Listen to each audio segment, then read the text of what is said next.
The United Nations Human Rights Office has confirmed an increase in killings of and attacks against Palestinians by settlers and security forces in the occupied West Bank in recent weeks.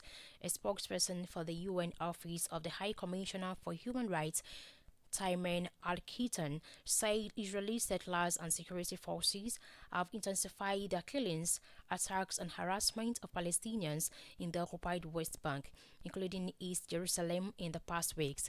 He also added that it is contributing to the ongoing consolidation of annexation of the West Bank in violation of international law. Recall about 30,000 Palestinians have been forcibly displaced in the north of the occupied West Bank since the Israeli military launched its Iron Wall operation.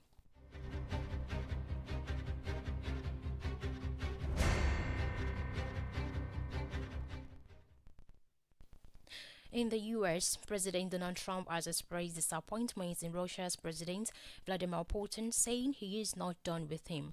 Trump, who made the expression in an exclusive phone call with newsmen, said he trusts almost no one. But I'm not done with him, but I'm disappointed in him.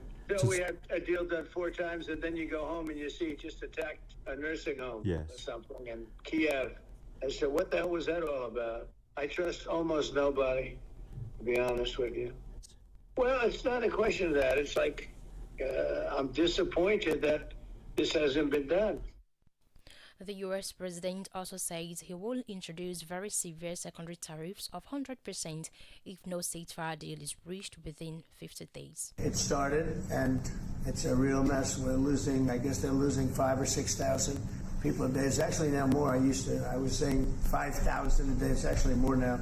Mostly soldiers, but a lot of people in cities and towns that are getting blown up too. It's a horrible war, and it should be stopped. And so if it's not done, if we don't have an agreement in 50 days, that's what we're doing, secondary tariffs. And they're biting, and I hope we don't get to the point where we do, but I've been hearing so much talk. It's all talk. It's all talk, and then missiles go into Kiev and kill 60 people. It's got to stop. It's got to stop. The announcement came during a meeting with NATO Secretary General Mark Rutte in the White House.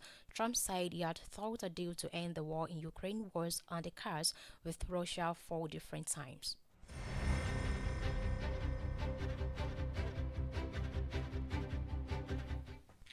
Meanwhile, Russia says it does not care about U.S. President Donald Trump's satirical ultimatum about slapping sanctions on buyers of Russian export unless it agrees to a peace deal in Ukraine. A senior security official disclosed this today. Trump, sitting beside NATO Secretary General Mark Rutte in the Oval Office, had announced new weapons for Ukraine and threatened secondary tariffs of 100% on the buyers of Russian exports, of which crude makes up a major chunk. The Kremlin has so far not commented on Trump's remarks, but said on Monday it was clear that the United States had continued to supply weapons and ammunition to Ukraine.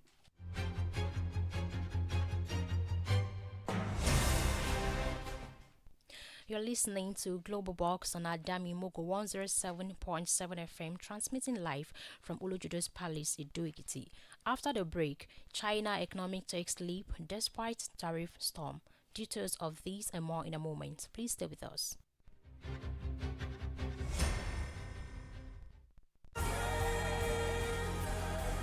It is another refreshing time and the outpouring power of God as Christ Apostolic Church, Grace of Mercy Prayer Mountain, Adamimogo, Jesus City, presents Sure Mercy of David, a yearly fasting and prayer program where God is set to heal the sick, deliver the poor, set the captives free, and save the lost. Sure Mercy of David comes up in the month of August, every Friday to Sunday, each week in the month of August 2025, as God will be using his anointed servant, Prophet Sam Olualo Baba Adamimogo, and many other great anointed men of God. Many spiritual singers will be ministering in song as well. Venue CAC, Grace of Mercy Prayer Mountain, Adamimogo, Jesus City, Elamija Village, Lekki Epe Expressway, Lagos State. For one-on-one counseling with Prophet Sam Olualo, register at JesusCityRadio.com. Sure Mercy of David.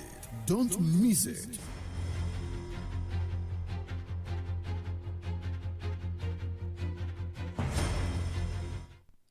Glad to know you're still there. You can subscribe to our YouTube channel via Adamimogo 107.7 FM.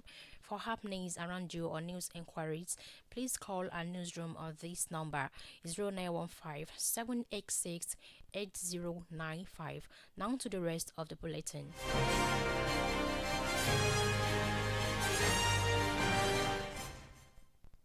China's economy has beaten expectations even as U.S. President Donald Trump's tariffs and a prolonged crisis in the property markets weigh on growth. According to the China's National Bureau of Statistics in a statement, the economy withstood pressure and made steady improvement despite challenges.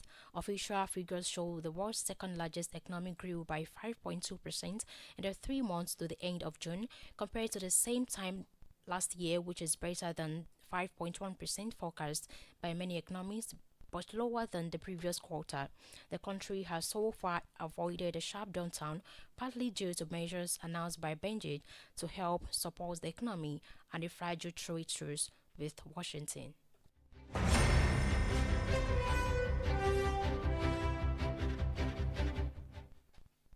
South Korea will prepare within this year a roadmap for its stock market to win developed market status from a global index provider, according to the acting finance minister Lim Jong-Lee Hill. At a task force meeting, the government will prepare a comprehensive roadmap to bring improvement in market accessibility and implement measures as soon as they are prepared. The move is part of market reform pledges by President Lee Jae-myung, who took office last month. Recall last month, MSCI kept South Korea on its emerging market index as it said more needed to be done, particularly on the foreign exchange market, though it acknowledged an improvement in short selling accessibility. US President Donald Trump will today join executives from some of the largest US tech and energy companies for a summit in Pittsburgh as the administration prepares fresh measures to power the US expansion of artificial intelligence. Top economic rivals, US and China, are locked in the technological arms race over who can dominate AI as the technology takes an increasing importance everywhere from corporate boardrooms to the battlefield. The Energy and Innovation Summit is expected to bring tech executives and officials from top energy and tech firms, including Meta, Microsoft, Alphabet, and ExxonMobil, to discuss how to position the US as a leader in AI. Big tech is scrambling to secure vast amounts of electricity supplied to power the energy guzzling data centers needed for its rapid expansion of. We sincerely apologize for the breaking transmission. Now to sports news. Talking sports, spinner Liam Darcy is in line to play his first test for 8 years after being called into the England squad for the fourth test against India at Old Trafford. The 35-year-old left Ahmad Darcy recalled after off-spinner Shoaib Bashir was ruled out of the rest of the series with a broken figure. Darson's selection means fellow left-armer Jack Lynch, who has an England central contract, has been overlooked. Lynch was replaced as England's first-choice spinner by Bashir last year, but still played 3 tests in Pakistan and was part of the squad that toured New Zealand over the winter.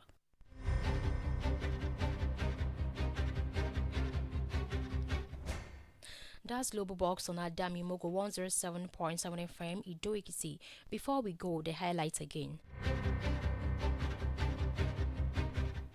We brought it to you that the remains of former President Muhammadu Buhari today departed London in the United Kingdom for Daura, Katsina State, ahead of a state burial in the honor of the late ex-Nigerian leader.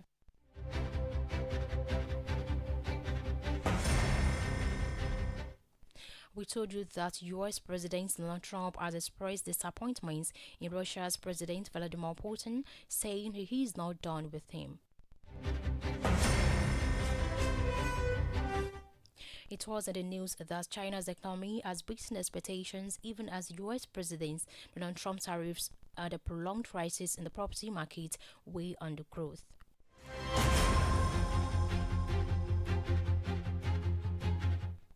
That's Global Box on Adamimogo 107.7 FM, Olujudo's Palace, Ido-Ekiti. On behalf of the production crew, my name is Ayomide Surulere. Many thanks for listening. Good afternoon.